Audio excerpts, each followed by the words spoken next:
When you see that white, bouncy cloud with sweet eyes in a park, it's hard to imagine you're looking at a survivor of wars, revolutions, and the harshest streets of Europe. The Bichon Frisé is often underestimated as just a lapdog or a luxury accessory, but the truth is, they possess the resilience of a warrior and the intelligence of a street performer. Today, on the Doggo Zone, we're going beneath the surface. Get ready for a deep dive into the universe of the Bichon Frisé. We'll discover why they were favorites of Spanish sailors, how they became the symbol of the French aristocracy, only to be tossed onto the streets. If you think you know the Bichon, think again. Let's unlock the history, the genetics, and the soul of this little white wonder. Chapter 1. The Nomad of the Mediterranean. The Bichon lineage is one of the oldest in the world.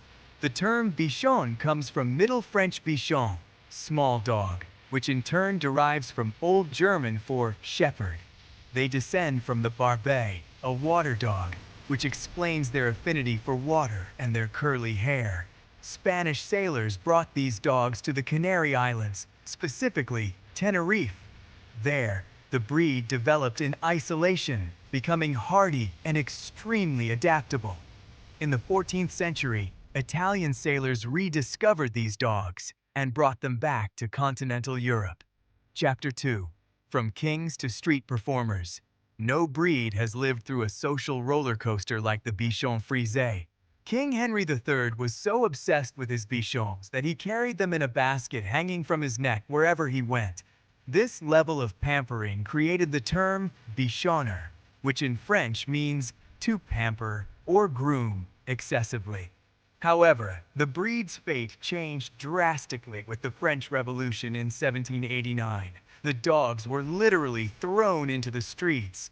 But the Bichon Frisé proved to be more than just a trinket. Their intelligence and agility allowed them to integrate into common life. They became dogs for street performers and circuses. They learned complex tricks, walking on their hind legs and jumping through hoops. Chapter 3. The Science of the Coat. The most iconic feature of the Bichon Frisé is its coat. Unlike many breeds, the Bichon has a double coat, a soft, dense undercoat, and a coarser, curly outer coat. This is why they are called hypoallergenic.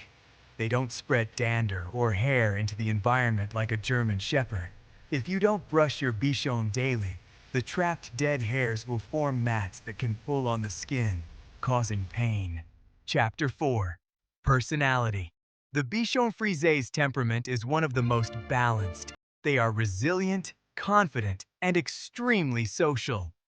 The honest truth is that the Bichon is not for someone away 10 hours a day.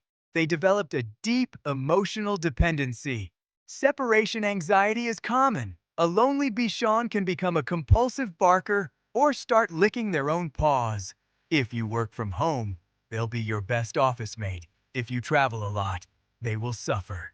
Chapter 5. Health and Longevity. A well-cared-for Bichon Frisé can easily live between 14 and 16 years.